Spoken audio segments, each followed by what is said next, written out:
and we have honored to speaking with Mr. Abdul Qadir, the visionary founder of Ajmi Group. Under his leadership, Ajmi Group has grown into a successful and trusted name in the food industry, known for its quality, products and strong business values. This insightful interview is conducted by Samudra Reggie and along with Jibin Joseph and Mohammed Saif. Welcome, sir. Food ഇൻഡസ്ട്രിയിലേക്ക് പ്രവേശിക്കാൻ പ്രേരിപ്പിച്ചത് എന്തായിരുന്നു? പ്രത്യേകിച്ച് ഈ ഒരു മേഖല തിരഞ്ഞെടുക്കാൻ കാരണം എന്തായിരുന്നു? എനിക്കൊരു പലചരക്കടയായിരുന്നു ആദ്യം, ഇവിടെ പള്ളിയടുത്തായിരുന്നു.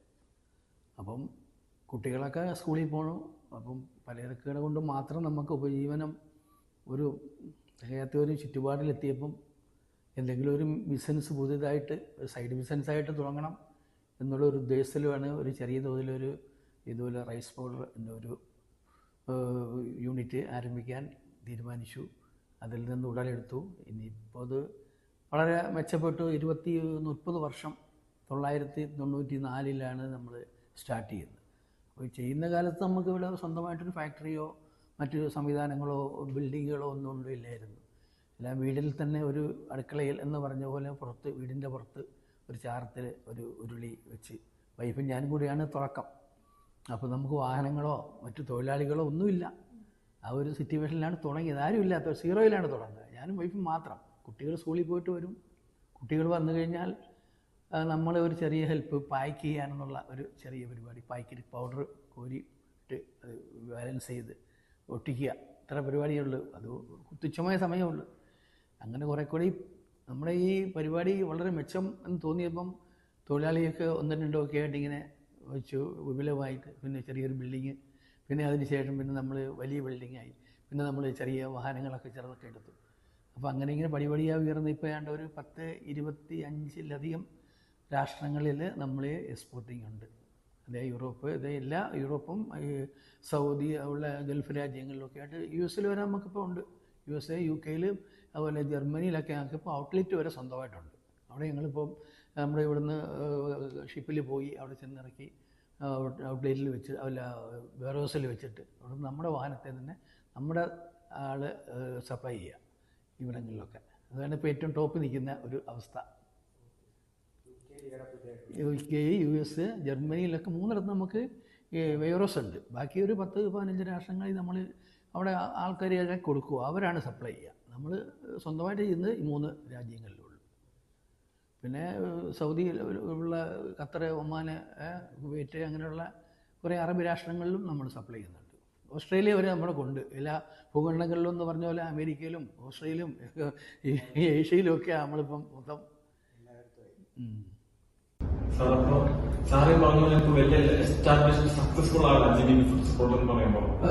അപ്പൊ ഈ തുടങ്ങിയ സമയത്ത് എന്തെങ്കിലും ഒരു ചലഞ്ചസ്, ഒരു കഷ്ടപ്പാട് ഉണ്ടായിരുന്നില്ലല്ലോ, അപ്പൊ എന്തൊക്കെയായിരിക്കും?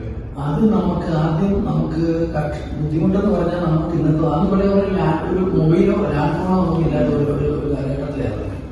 നമ്മൾ എന്തെങ്കിലും അത്യാവശ്യമാണെങ്കിൽ നമ്മൾ യാത്ര ചെയ്ത് അവിടെ ചെന്ന് നമ്മുടെ കാര്യങ്ങൾ സംസാരിക്കുക, അല്ലെങ്കിൽ എന്തെങ്കിലും ആരെങ്കിലും വിളിക്കുക എന്നുള്ളതിനകത്ത് അങ്ങനെയുള്ള നമുക്ക് ഇതില്ലായിട്ടുണ്ട്. അതിനുശേഷമാണ് ഫോണൊക്കെ കാര്യങ്ങളും business SSI small scale industry എന്നുള്ള ഒരു ചെറിയ കുടിൽ വ്യവസായമായിട്ടാണ് നമ്മുടെ ഇതിന്റെ തുടക്കം. അപ്പൊ അങ്ങനെ വന്നപ്പോഴത്തേന് നമ്മൾ വ്യവസായ വകുപ്പുമായിട്ട് ബന്ധപ്പെട്ടു. അവരുടെ ഡീറ്റെയിൽസ് എല്ലാം കൊടുത്തു. പിന്നെ അവരുടെ ഒരു യൂണിറ്റിന്റെ അംഗീകാരം തന്നു. അപ്പോൾ ഒരു ചെറിയ ലോൺ വേണം. അത് നമ്മൾ ഒരു ബാങ്കുമായിട്ട് ബന്ധപ്പെട്ടു ഒരു ചെറിയ ലോണൊക്കെ എടുത്തു. അങ്ങനെയാണ് ഇതിന്റെ തുടക്കം. അപ്പം നമുക്കറിയാം 30 വർഷത്തോളമായി അജ്മി ഗ്രൂപ്പ്. അപ്പം കുറെ കോമ്പറ്റീറ്റേഴ്സ് ഉണ്ട് കുറേയധികം. അപ്പൊ അജ്മി ഈ ഒരു കോമ്പറ്റീറ്റേഴ്സിൽ നിന്ന് എന്താണ് വ്യത്യസ്തമായിട്ട് നിൽക്കുന്നത്? അജ്മിയുടെ ഇത്തരത്തിലുള്ള വളർച്ചയ്ക്ക് കാര്യമായത് എന്തൊക്കെയാണ്? നമ്മൾ കൊടുക്കുന്ന ഉൽപ്പന്നങ്ങൾ നല്ല ക്വാളിറ്റി ഉള്ളതാണ്. അതാണ് നമ്മുടെ ഏറ്റവും ബിസിനസ് ഏറ്റവും വലിയ വിജയം. നമ്മൾ ഫേമസ് ആയിട്ട് പറയുകയാണെങ്കിൽ നമ്മുടെ പുട്ടുപൊടിയാണ് നമ്മളെ ഇത്രയും ടോപ്പിലെത്തിച്ചത്. അജ്മി സ്റ്റീമേഡ് പുട്ടുപൊടി എന്ന് പറഞ്ഞാൽ ഇന്ന് വിപണിയിലെ ഇവിടെ നല്ല ലോകത്ത് എവിടെ പോയാലും അജ്മിയെ ഒരു പണി കടക്കാനുള്ള പുട്ടുപൊടി വിപണിയിൽ വേളിയില്ലെന്ന് പറയാം. അതാണ് ഞങ്ങളുടെ ഏറ്റവും വലിയ വിജയം. കാരണം പുട്ടുപൊടി എന്ന് പറഞ്ഞാല് അറിയപ്പെടുന്നു. അജ്മി എന്ന് പറഞ്ഞാൽ പേര് ഒരു ചുമ്മാ ഒരു പേരാണ്. അതിന്റെ അടിസ്ഥാനം പിന്നിലൊന്നുമില്ല. അജ്മിക്ക് ചുമ്മാ ഒരു പേര് മാത്രം. അപ്പം അന്നത് ഇത്രത്തോളം ഉയരുന്നോ ഇത്രത്തോളം വലുതാവുന്നോ എന്നുള്ള പ്രതീക്ഷയൊന്നുമല്ല തുടങ്ങിയത്. അപ്പൊ ഇട്ട പേരുകൾ കിടന്നോട്ടെ. ഇനിയിപ്പോ നമ്മൾ കളികളായിട്ട് ആദ്യമേ അരിമയാണല്ലോ സ്റ്റാർട്ട് ചെയ്യുന്നത്. അരിമ ഇന്നോളം വലിയ നല്ല രീതിയിൽ പോകുന്നു. ഈ എംപ്ലോയീസ് ഉണ്ട്, അവിടെ കുറെ സ്റ്റാഫ് ഉണ്ടല്ലോ, അപ്പൊ എല്ലാവരുടെയും എല്ലാരും ഹാപ്പി ആയിട്ടാണ് പോകുന്നത്. എല്ലാവരും അവർക്ക് കിട്ടുന്ന എല്ലാ രീതിയിലുമുള്ള സേവനങ്ങൾക്കും എല്ലാ സേവനങ്ങളും. കാരണം നമ്മുടെ ഇവിടെ വരുന്ന ഒരു തൊഴിലാളിയെ സംബന്ധിച്ചിടത്തോളം ഇന്ന് വരെ ഞാൻ തൊഴിലാളിയെന്ന് അഭിസംബോധന ചെയ്തിട്ടില്ല. നമ്മുടെ ഇവിടുത്തെ സ്റ്റാഫ് എന്നാൽ ഇന്ന് വരെയും പറഞ്ഞിട്ടുള്ളൂ. കാരണം സാധാരണ രീതിയിൽ തൊഴിലാളി രണ്ട് തട്ടാണ്. തൊഴിലുടമയും അത് രണ്ട് രീതിയിലാണ്. നമുക്ക് അങ്ങനെയില്ല. നമ്മളെല്ലാം ഇവിടുത്തെ സ്റ്റാഫ് നമ്മൾ ഒരു വളരെ ഇവിടുത്തെ അംഗങ്ങളെ പോലെയാണ്. ഒരു ഷെയർ ചെയ്യുന്ന രീതിയിൽ നമ്മുടെ മാനസികമായ നമ്മളൊരു കാരണവശാലും നമുക്ക് എതിരായിട്ട് ഒരു തൊഴിലാളി നമുക്ക് പ്രവർത്തിക്കില്ല. അവർക്ക് വളരെ സന്തോഷമാണ്. കാരണം എന്താ വെച്ചാൽ നമ്മളിവിടെ തുടങ്ങിയ കാലത്തൊക്കെ വളരെ വ്യത്യസ്തമാണ്. ഇപ്പം നമുക്കിപ്പം പിന്നത്തെ കഴിഞ്ഞ ഒരു 10 വർഷമായിട്ട് ഞങ്ങൾക്ക് സർവീസ് ബസ്സാണ്, കമ്പനിയുള്ള ബസ്സാണ്. സ്റ്റാഫേഴ്സ് ഒരു 4 ബസ് പോലുണ്ട്. അപ്പോൾ ഒന്ന് പൂഞ്ഞാറൊന്ന് പോവും, ഒന്ന് മങ്കം പോവും, ഒന്ന് മേലയോ പോവും, പിന്നെ തീക്കോയി ആ റൂട്ടിലേക്കൊക്കെ പോകും. 4 വണ്ടിയുണ്ട്. അവർ രാവിലെ അവിടെ ഏതാണോ അവരുടെ സ്റ്റോപ്പ്, ആ സ്റ്റോപ്പിൽ ഇറങ്ങി നിൽക്കുക. വേറൊന്നും വേണ്ട, ഭക്ഷണമൊന്നും വേണ്ട. ഭക്ഷണം ക്യാൻറ്റീനുണ്ട് ഇവിടെ. എല്ലാവർക്കും ഫുഡ് ഫ്രീ ആണ്. എല്ലാ നേരവും രാവിലെ ഉച്ചയ്ക്കും വൈകിട്ടും ഫ്രീ ആണ്. ഇവിടെ കൂടുതലും ഇവിടെ താമസിക്കുന്നവർ ഭായിമാരാണ്, ഹിന്ദിക്കാരാണ്. അതായത് ഒറീസ അതുപോലെ പല സംസ്ഥാനങ്ങളിൽ നിന്നുള്ളവരാണ്. അവരൊന്ന് ഒരു 100 ചില്ലാനും പേര് ഇവിടെ ഉണ്ട്. അവർക്ക് രാവിലെ ഉച്ചയ്ക്കും വൈകിട്ട് 3 നേരം ഫുഡുണ്ട്. പിന്നെ നമുക്കിവിടെ വരുന്ന ചേച്ചിമാരും ഇവിടുത്തെ ഈ ഓഫീസ് സ്റ്റാഫൊക്കെ എല്ലാവരും ഏതാണ്ട് ഒരു 10-25 കിലോമീറ്ററൊക്കെ തുച്ഛമായിട്ടുണ്ട്. എന്നാലും ഏതാണ്ടോ ശരാശരി പറയുകയാണെങ്കിൽ ഒരു 10 കിലോമീറ്ററിനുള്ളിലുള്ള ആൾക്കാരാണ്. അവർ അവരുടെ സ്വന്തം വാഹനത്തിൽ സ്കൂട്ടറിലും ബൈക്കിലും ഒക്കെ ആയിട്ട് കാറിലും ഒക്കെ വരുന്നവരുണ്ട്. അല്ലാണ്ട് നമ്മുടെ ഇവിടെ അതൊക്കെ ഓഫീസ് സ്റ്റാഫാണ്. അല്ലാണ്ട് നമുക്ക് ഇവിടെ ഈ ഫാക്ടറിയിലെ പണിക്ക് വരുന്നവരെല്ലാവരും ബസ്സിലാണ് വരുന്നത്. നമ്മുടെ ബസ് തന്നെ.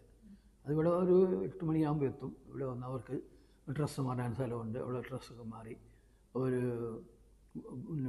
ഫുഡൊക്കെ കഴിച്ചിട്ട് നമ്മൾ 8 മണിക്ക് തുടങ്ങി ഉച്ചയ്ക്ക് ഒരു 10 മണിയാകുമ്പം ചായ ഉണ്ടാവും, ഒരു കാപ്പി, ചെറിയടി എന്തെങ്കിലും ചായ.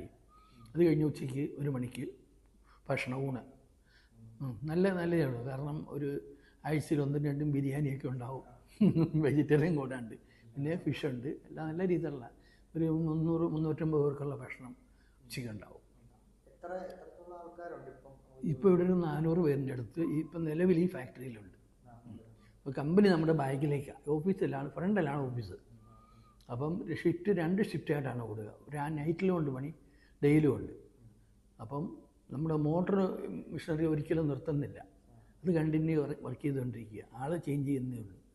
അപ്പം വൈകുന്നേരം പണിയുന്നവർ വൈകിട്ട് 6 മണി മുതൽ രാവിലെ 8 മണി വരെ, രാവിലെ വരുന്നവർ രാവിലെ മുതൽ വൈകിട്ട് 5 മണി വരെ. അതാണ് മിനിമം ടൈം. പിന്നെ നമുക്കിതുപോലെ അത്യാവശ്യം ഓണം, റംസാൻ, അതുപോലെ തന്നെ ക്രിസ്മസ്, ഇതുപോലെയുള്ള കൂടുതൽ നമുക്ക് ഉൽപ്പന്നങ്ങൾ ആവശ്യമെന്ന് വന്നാൽ ഓവർ ടൈം അവർ പണിയും.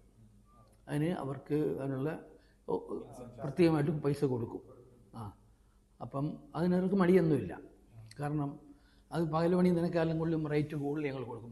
വൈകിട്ട് എക്സ്ട്രാ പണിക്ക് ഇപ്പം 8 മണിക്കൂർ പണി എന്ന് വെച്ച് നോക്കുമ്പം അതൊരു 5 മണിക്കൂർ പണിതാൽ 8 മണിക്കൂറിൻ്റെ വാല്യുവേഷൻ അവർക്ക് കിട്ടും. അപ്പോൾ അതിന് താല്പര്യക്കുറവൊന്നുമില്ല. ഒരു 9 മണി രാത്രിയൊക്കെ പണിയാറുണ്ട് ഇവിടെ. അത് സ്ത്രീകൾ. പിന്നെ പുരുഷന്മാരെ സംബന്ധിച്ചിടത്തോളം കണ്ടിന്യൂ അവരെല്ലാം ഇപ്പോഴും പണിക്കാരാണ്. പിന്നെ ഡ്രൈവേഴ്സ് എന്ന് പറഞ്ഞാൽ നമ്മുടെ എല്ലാം വലിയ ലോറി കണ്ടില്ലേ, അതൊക്കെ ഉള്ളത് കോഴിക്കോടുകാരാണ്. അവരാ ഡ്രൈവേഴ്സ് കൂടുതലും. നാട്ടുകാർ ഇവിടുത്തെ പിന്നെ കൂടുതലും ആൾക്കാരും 90% മലയാളികൾ തന്നെയാണ്. പിന്നെ ഹിന്ദിക്കാർ കുറേ പ്രൊഡക്ഷനിലുണ്ടെന്ന് മാത്രമേ ഉള്ളൂ. അതെ. അവർക്ക് പിന്നെ ഇവിടെ താമസിച്ച് പണിയുന്നവരുണ്ട്, പോയി ഒന്ന് പണിയുന്നവരുണ്ട്. ഇവിടെ ഓഫീസ് സ്റ്റാഫ് എല്ലാവരും പോയി വരുന്നവരാണ്. ഒരു 10-40-50 പേരുടെ അടുത്ത് വരും ഓഫീസ് സ്റ്റാഫ്. ഇപ്പം ഞങ്ങളിപ്പോൾ ഇത് ഫ്ലോറ് 4 നിലയിലും ഓഫീസാണ്. ഇവിടെ മുകളിലോട്ട് ഡയറക്ടർ അവർക്കിപ്പം പറഞ്ഞാൽ ഇപ്പം ഞാൻ ചെയർമാനാണ് ഇതിൻ്റെ, അറിയുമായിരിക്കുമല്ലോ. അപ്പം ചെയർമാൻ ഞാൻ എല്ലായിടത്തും ഉണ്ടെങ്കിൽ തന്നെ നമ്മൾ മിക്കവാറും സ്ഥിരമായിട്ട് ഈ റൂമിൽ തന്നെ ആയിരിക്കും ഉണ്ടാവുക. പിന്നെ ഡയറക്ഷനൊക്കെ മൂന്നാമത്തെ നിലയിൽ ഓരോ കൗണ്ടറുണ്ട്. അപ്പോൾ 3 പേര് ഇപ്പം നിലവിൽ സ്ഥലത്തില്ല. അവർ മലപ്പുറത്തൊരു കല്യാണത്തിന് പോയിരിക്കുക, രാവിലെ പോകാൻ വൈകിട്ടേ വരത്തുള്ളൂ. മിക്കവാറും മക്കളെല്ലാം അധികം വിദേശത്തായിരിക്കും. ഇളയം എന്തോ അതെ, കാരണം ഇളയ മോനാണ് കൂടുതലും വിദേശത്ത് പോവുക. അവൻ പിന്നെ 2 ആഴ്ച യൂസിലായിരുന്നു, വന്നിട്ട് ഒരാഴ്ചയുള്ളൂ. ഞാൻ കൂടുതലേക്ക് വെളിയിലേക്ക് യാത്രയില്ല, നമുക്ക് ആരോഗ്യവും പ്രശ്നവും പ്രായമൊക്കെ ആയില്ലേ. ഇനിയിപ്പം ബിസിനസ് പിള്ളേർ നടത്തണമെന്നുള്ളതാണ് നമ്മുടെ ഉദ്ദേശം. അതുകൊണ്ട് കൂടുതൽ ബിസിനസ്സിനെ പറ്റി എന്തെങ്കിലും ചോദിച്ചാലും കൃത്യമായിട്ട് എനിക്ക് പറയാനുള്ള പറയാൻ പറ്റില്ല. കാരണം സാർ അപ്പോൾ സാർ ഈ അജ്മി എന്ന കമ്പനി തുടങ്ങി കഴിഞ്ഞ് എന്തെങ്കിലും വിഷമകരമായ അവസ്ഥ വന്നിട്ടുണ്ടോ? ഇതിന് വിഷമകരമായ അവസ്ഥ ഒന്നും തന്നെ കാര്യമായിട്ടുണ്ടായിട്ടില്ല. പിന്നെ ഈ കോവിഡായിരുന്ന ഒരു കാലഘട്ടം എല്ലാവർക്കും അത് ബാധിച്ചിട്ടുണ്ട്. തുടങ്ങിയ സമയത്ത് നമുക്ക് അങ്ങനെയൊന്നുമില്ല, കസ്റ്റമേഴ്സിനെ കണ്ടുപിടിക്കാനും ഇല്ല, അങ്ങനെയൊന്നുമില്ല. ഇല്ല, അത് ആദ്യം നമ്മളിത് വിപണിയിലെത്തിക്കുമ്പോൾ നമ്മളിതൊക്കെ ആർക്കും വേണ്ട. ഇപ്പൊടി നമ്മുടെ പുതിയൊരു ആളല്ല. അപ്പോൾ ഇങ്ങനെ ആദ്യമൊക്കെ ഞാനും മുത്തമ്മൻ ഫൈസലാണ്, ഞങ്ങൾ രണ്ടുപേരും കൂടെയാണ് ഒരു ചെറിയ വണ്ടിയുമായിട്ട് ഇന്ന് സൈഡിൽ പോകുക. അത് കൂടുതലും കാഞ്ഞിരപ്പള്ളി, തൊടുപുഴ, ഉണ്ടക്കയം ഇങ്ങോട്ട് അത്ര എന്തൊരു 10-30 കിലോമീറ്റർ ഉള്ളിലുള്ളത്. അപ്പോൾ ആദ്യമായിട്ട് നമ്മൾ കൊണ്ടുപോയി ചെല്ലുമ്പോൾ പുട്ടുപൊടി, ദോശ, ഇഡ്ഡലി എല്ലാം തുടങ്ങിയപ്പം പുട്ടുപൊടിയും പിന്നെ ഗോതമ്പ് പൊടിയും ഉണ്ടായിരുന്നു തുടക്കത്തിലതേ ഉള്ളൂ. പത്തിരിപ്പൊടിയും അപ്പപ്പൊടിയും പിന്നെ ഗോതമ്പ് പൊടി ഇത്രയും ഉണ്ടായിരുന്നു. പിന്നീട് അത് നമ്മൾ വിപുലീകരിച്ചാണ് പല പുട്ടുപൊടിയുടെ പല ഗോതമ്പ് വീറ്റുണ്ട്, ചമ്പയുണ്ട്, റാഗിയുണ്ട്, ഇങ്ങനെ പല ഐറ്റം പുട്ടും. അതെ അതെ. പിന്നെ നമുക്ക് ഈ പുതിയൊരു തലമുറയ്ക്കല്ല, ഇനി വരുന്ന ഒരു യങ്ങായിട്ടുള്ള ബിസിനസ്സുകാർക്ക് പറഞ്ഞു നൽകാൻ വേണ്ടി സാറിൻ്റെ ഒരു എക്സ്പീരിയൻസ് ആയിട്ടുള്ള എന്താ പറയാനുള്ളത്? ഇപ്പം അങ്ങനെ പ്രത്യേകമായിട്ട് നമുക്ക് ഇപ്പം ഞങ്ങളെപ്പോലെ ഒരാൾ തുടങ്ങുവാണെങ്കിൽ എന്തൊക്കെയായിരിക്കും ഒരു മുൻകരുതലുകൾ എടുക്കേണ്ടത്? തുടങ്ങുകയെന്ന് പറഞ്ഞാൽ നിങ്ങൾക്ക് അതിനുള്ള ആദ്യം ഒരു ലാൻഡ് വേണം, ഒരു നിർത്താനുള്ള ഒരു ബിൽഡിങ് വേണം. പിന്നെ അതിനുള്ള എക്സ്പീരിയൻസ് എന്ന് പറഞ്ഞാൽ നമ്മളിപ്പോൾ ഞങ്ങളൊരു എക്സ്പീരിയൻസിനും അല്ല തുടങ്ങിയത്. നമ്മളിങ്ങനെ ഓടുന്ന വണ്ടിയുടെ പിറകെ ഓടിയെന്ന് പറഞ്ഞ പോലെയാണ്. നമുക്ക് മുമ്പോട്ട് നയിക്കാൻ നമ്മളൊരു ആരെയും പിറകെ പോയില്ല. നമ്മുടെ മനസ്സിൽ തോന്നിയ ഐഡിയയിൽ നമ്മൾ മിഷനറികളും ബിൽഡിങ്ങും മറ്റു കാര്യങ്ങളും ബിസിനസ്സും ഒക്കെ അങ്ങനെയാണ് പോയത്. അങ്ങനെ ഇപ്പം ഡെവലപ്പായി. അതെ, ഡെവലപ്പായി. ഇപ്പോൾ ഇനിയിപ്പം നമ്മളുടെ പ്രതീക്ഷയിലൊക്കെ വളരെ വളരെ വളരെ മുമ്പിലാണ് നമ്മളിപ്പം സഞ്ചരിച്ചുകൊണ്ടിരിക്കുന്നത്. ആദ്യം ഒരു ചെറിയ ഓട്ടോയിൽ തുടങ്ങി, പിന്നെ പലപടിയായി ഉയർന്നു ഇപ്പം 50 ടണ്ണൊക്കെ പോകാനുള്ള ട്രെയിലറുകളെന്ന് പറഞ്ഞാൽ ഞങ്ങൾ ഈ വണ്ടി എടുക്കാൻ ബാംഗ്ലൂരാണ് പോയി ട്രെയിലറിൻ്റെ അടുത്ത്. ഒന്ന് ഭാരത് സ്വന്തം ഉണ്ട്, ഒന്ന് വോൾവോ ഉണ്ട്. അപ്പോൾ ഇവർ പറഞ്ഞു ഇതുപോലൊരു വണ്ടി കേരളത്തിലേക്കെന്നല്ല, ഞങ്ങളുടെ ഈ ഫാക്ടറിയിൽ നിന്ന് ആദ്യമായിട്ടാണ് ഒരു സെയിൽ വണ്ടി ഞങ്ങൾ ഇവിടെ നിന്ന് സപ്ലൈ ചെയ്യുക. ഞങ്ങൾക്ക് ഭയങ്കര സ്വീകരണമൊക്കെ ആയിരുന്നു അവിടെ. ഞങ്ങൾ ഫ്ലൈറ്റെല്ലാം പോയി, ഫ്ലൈറ്റ് വേണമെന്ന് അവർ എയർപോർട്ടിൽ നിൽക്കുമ്പോൾ തന്നെ നമ്മളെ കൊണ്ടുപോകാനായിട്ട് ഒരു ഗ്യാങ്ങുണ്ട്, കാറുമൊക്കെ ആയിട്ടൊന്ന് കിടക്കുക നമ്മളെ പ്രതീക്ഷിച്ച്. കാരണം കേരളത്തിൽ നിന്ന് ആദ്യത്തെ ഓർഡർ വരിക. ഈ കമ്പനിക്ക് സാധാരണ ഈ ടിപ്പറുണ്ട്, കല്ലും മണ്ണും എല്ലാം കയറ്റാൻ വലിയ പെട്ടി വണ്ടി. പക്ഷേ ഇതുപോലെ കവറിങ് പോയി ചെയ്ത ഒരു വണ്ടി അവർക്ക് ആദ്യം പോവുകയാണ്. അതെ അതെ. പിന്നെ ഈ പരസ്യം നമ്മുടെ ബിസിനസ്സിൻ്റെ ഏറ്റവും നമ്മുടെ വാഹനം എല്ലാവർക്കും ഒരു വളരെ തൃപ്തികരമായ ഒരു വണ്ടിയാണ്. കാരണം നല്ല കളറ്, നല്ല പരസ്യം, കണ്ടാൽ ആരും ഒന്ന് പോന്ന് നോക്കുകയാണെങ്കിൽ ഒന്ന് നോക്കും. സാധാരണ സൈൽ വണ്ടിയിലേക്കാൾക്ക് വളരെ ഭംഗിയാണ് നമ്മുടെ വണ്ടിയുടെ ഒരു പ്രത്യേകത. അജ്മി കേരളത്തിൽ നിന്നല്ല, എവിടെ ചെന്നാലും നല്ല മാർക്കറ്റ്. മലയാളി എവിടെയുണ്ടോ ലോകത്ത്, ഇവിടെ നിന്നല്ല ലോകത്ത് മലയാളി എവിടെ ഉണ്ടെങ്കിലും അവിടെ എങ്ങൾക്ക് നമ്മുടെ അജ്മി ഉണ്ട്, എവിടെയാണേലും. അതാണ് ഈ മലയാളികളാണ് നമ്മളെ ഇവിടുത്തെ ഏറ്റവും വലിയ കസ്റ്റമേഴ്സ്, വിദേശത്ത് പോയാലും.